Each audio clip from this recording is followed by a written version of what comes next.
कि लोग network business या डायरेक्ट सेलिंग में जुड़ने से क्यों मना कर देते हैं। एक शानदार टॉपिक है, आप सभी लोगों के लिए बहुत शानदार टॉपिक है, क्योंकि जो लोग भी इस सेक्टर से जुड़े हुए हैं उन्हें एक बहुत बड़ी समस्या का सामना करना पड़ता है कि जैसे ही हम लोगों से चर्चा करते हैं वैसे ही लोग सबसे पहले हमको मना कर देते हैं कि नहीं भाई, इस सेक्टर में मुझे काम नहीं करना।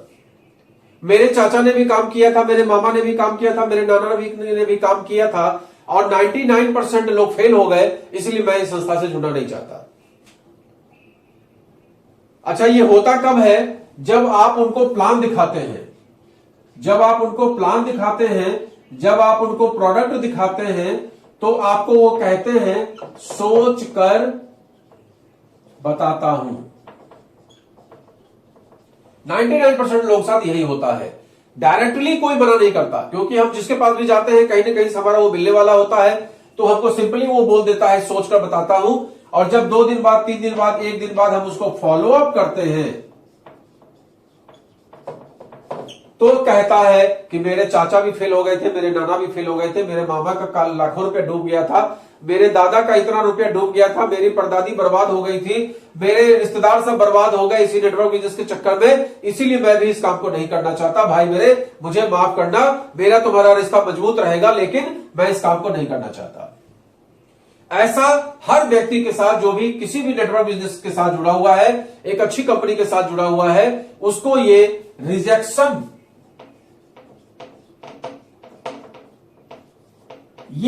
उसको झेलना ही पड़ता है।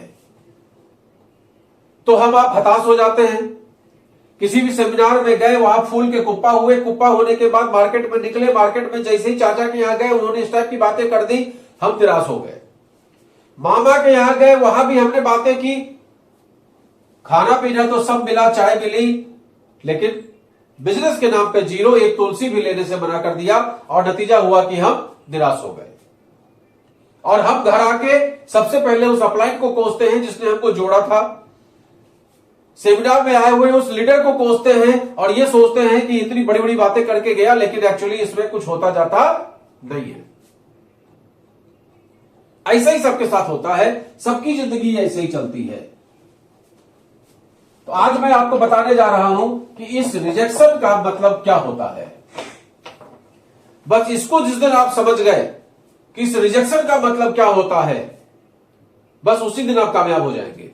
तो कामयाब होना चाहते हैं तो इस वीडियो को अंत तक देखिए। बहुत लंबा वीडियो मैं बनाता नहीं हूं, लेकिन कोशिश करता हूं कि आप लोगों को छोटे छोटे चीजों के वजह से जो आप लोग नेगेटिव होते हैं, जो समझ में नहीं आता, जो पॉइंट्स नहीं समझ में आता, उसको क्लियर करने का प्रयास करता हूं।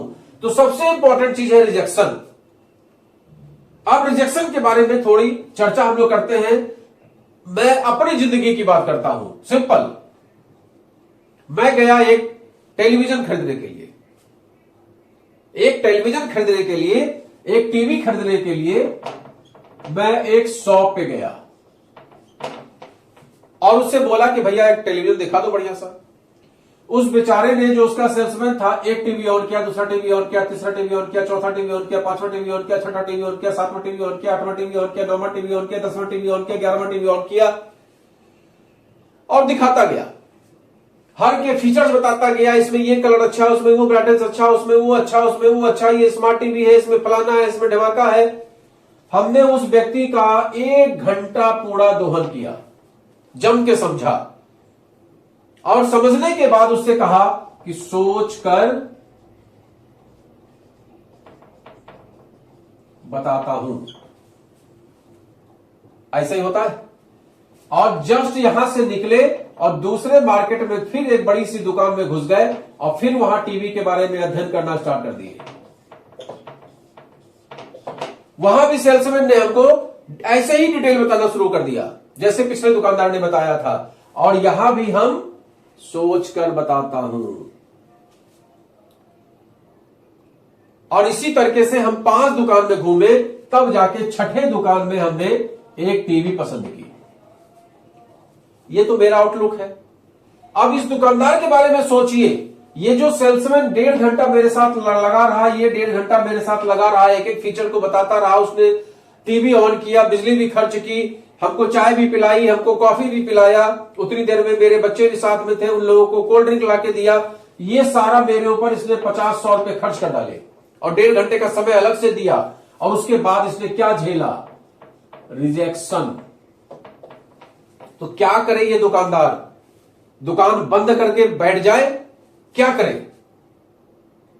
नहीं, ये दुकानदार क्या करता है? आपको नमस्ते करता है, सर जब समझ में आ जाए तो आइएगा, और आप चले जाते हैं, और ये दूसरे किसी कस्टमर को फिर से वही बातें समझाना शुरू कर देता है। ऐसा ही होता है या नहीं होता? आप खुद सोच कर देखिए। इसी तरीके से जितनी भी दुकान पे आप गए, आपके रिजेक्शन की वजह से वो दुकानदार अपना धंधा बंद नहीं करता, वो फिर से नए कस्टमर का इंतजार करता है, और जब नया कस्टमर आता है उसके साथ सेम तरह का ट्रीटमेंट करता है, और दिन भर में जब 50 लोगों को दिखाता है, तब जाके कहीं 1-2 टेलीविजन वो बेच पाता है। ये तो हो गई टेलीविजन की बात।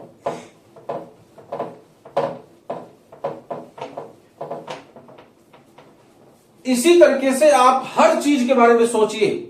आप आलू खरीदने जाते हैं, रोज जाते हैं, एक दुकान पे गए, बोला 30 रुपए किलो, अरे नहीं तुम्हारा सही नहीं है। दूसरे दुकान पे गए 35 रुपए किलो, अरे तुम्हारा दाम बहुत महंगा है। तीसरे दुकान पे गए 100 का 3 किलो, अरे तुम्हारा रेट सही नहीं है। करते हैं या नहीं करते? वो दुकानदार क्या करे? आलू वाला, आपने अगर रिजेक्शन कर दिया तो वो दुकानदार क्या करे? अपना ठेला बंद कर दे? नहीं, वो मुस्कुराता है और अगले ग्राहक का इंतजार करता है, मुस्कुराता है और अगले ग्राहक का इंतजार करता है, वो अपना धंधा बंद नहीं करता। इस दुनिया में अगर बिजनेस करना है आपको, तो आपको रिजेक्शन झेलना पड़ेगा। जिस किसी ने भी जितना ज्यादा रिजेक्शन झेला है, वो उतना ही ज्यादा कामयाब हुआ है। रिजेक्शन झेलने से आपके अंदर आता है perfection. Rejection is proportionate to perfection. Rejection is proportional to perfection. आप अगर रिजेक्शन झेलेंगे तो आपके अंदर परफेक्शन आएगा, और रिजेक्शन झेल के अगर आप क्विट कर जाएंगे तो आप वहीं के वहीं रह जाएंगे, बल्कि उससे बुरी अवस्था में आ जाएंगे जिस अवस्था में आज की डेट में आप हैं। तो बेटर यह है कि इस इंडस्ट्री में आप आए ना, और अगर आ गए हैं तो पीठ ना दिखाएं। गोली खाना है तो सीने पे खाएंगे, जो होगा देखा जाएगा। एक आदमी मना करेगा, चाचा मना करेगा, कोई बात नहीं, कल मामा को दिखाऊंगा। मामा ने मना कर दिया, कोई बात नहीं, कल ताऊ को दिखाऊंगा। ताऊ ने मना कर दिया, कोई बात नहीं, दोस्त को दिखाऊंगा। एक दोस्त ने मना कर दिया, कोई बात नहीं, दूसरे दोस्त को दिखाऊंगा। धीमे धीमे आप क्या कर रहे हैं? आप ला रहे हैं अपने अंदर परफेक्शन। एक दिन में कोई भी व्यक्ति बहुत सारी बातें नहीं सीख पाता है। आप जब वहां जाके रिजेक्शन झेलेंगे तो आपके मन में यह भावना जागेगी कि क्या ऐसा बोले कि हमारे मामा मान जाए, तो आप उसको सीखने का प्रयास करेंगे। जो पहले दिन आपने गलती की थी उसको सीखने का प्रयास करेंगे, और सेकंड डे बेहतर करने का प्रयास करेंगे। और उस दिन भी अगर आप रिजेक्ट हो गए तो थर्ड डे और अच्छा करने का प्रयास करेंगे, फोर्थ डे उससे अच्छा प्रयास करेंगे, और 1 साल बाद आप इतने परफेक्ट हो जाएंगे। लेकिन एक चीज हमेशा याद रखिएगा कि आप चाहे जितने भी परफेक्ट हो जाओ, रिजेक्शन आपको तब भी झेलना पड़ेगा। अगर ऐसा नहीं होता तो आज जितने भी बड़े लीडर्स हैं जिनका सो कॉल्ड नाम आता है, फलाने सीनियर क्राउन प्रेसिडेंट, फलाने सीनियर कोहिनूर, तो फिर पूरे भारत को जोड़ लिए होते।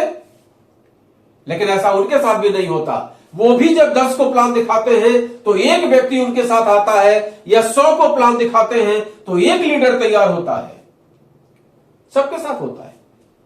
आज अगर आपको यह लगता हो कि आपका चेक साइज छोटा है, आपको बोलना नहीं आता है, आपको बताना नहीं आता है, आपकी टीम बड़ी नहीं है, आपके पास नॉलेज की कमी है, तो मेरे भाई केवल इस बात को याद कर लीजिए कि जो आपके अपलाइन में आता है, ambassador star, crown ambassador star, president star, crown president star, director crown president star, या कोहिनूर स्टार, या इवेंट कंपनी जिसके पास परफेक्ट नॉलेज है, वही सबको जोड़ ले पूरे भारत के 140 करोड़ की आबादी को।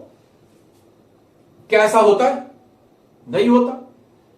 क्या जो हमारे कोहिनूर हैं उन्होंने पूरे भारत को जोड़ लिया, या जिसको भी प्लान दिखा देते हैं वो व्यक्ति जुड़ जाता है? नहीं। स्थिति सबकी एक जैसी होती है, बस फर्क इतना आता है कि अगर वो कोई बात कहते हैं तो टू द पॉइंट बात करते हैं, सॉलिड बात करते हैं, उनकी बात लोगों को पल्ले पड़ती है, और हो सकता है कि अभी आप जो बोल रहे हैं, हम जो बोल रहे हैं, वो बात लोगों को नहीं समझ में आ रही है। बस इतना ही फर्क है।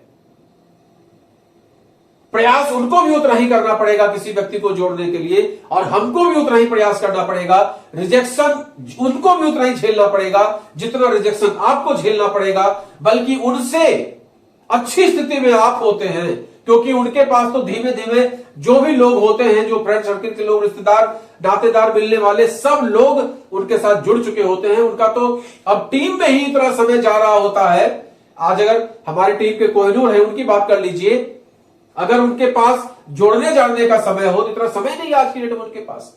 टीम की ही समस्याएं, टीम का ही मोटिवेशन, टीम का ही उद्घाटन और टीम के ही लोगों का मनोबल हाई करने में उनके पास इतना समय जाता है कि उनको नए प्रोस्पेक्ट की जरूरत भी नहीं है और उतना वो कर भी नहीं पाते हैं। ये तो हम लोग खुश नसीब हैं जो हमारे पास अवसर है लोगों से चर्चा करने का, लोगों से बात करने का, नई लिस्ट बनाने का। हमारे पास अभी अपॉर्चुनिटी बहुत बड़ी है, क्योंकि हमारे जो शादी ब्याह में 1000 लोग हमारे आने वाले हैं, वो सब अभी खाली पड़े हैं। उन तक तो हमने अपनी बात बताई नहीं अभी तक। तो ये एक शानदार अवसर आपके पास में है। आपको रिजेक्शन झेलने की आदत डालनी चाहिए। अगर आप रिजेक्शन को नहीं झेलते हैं तो आप इस सेक्टर से क्विट कर जाएंगे।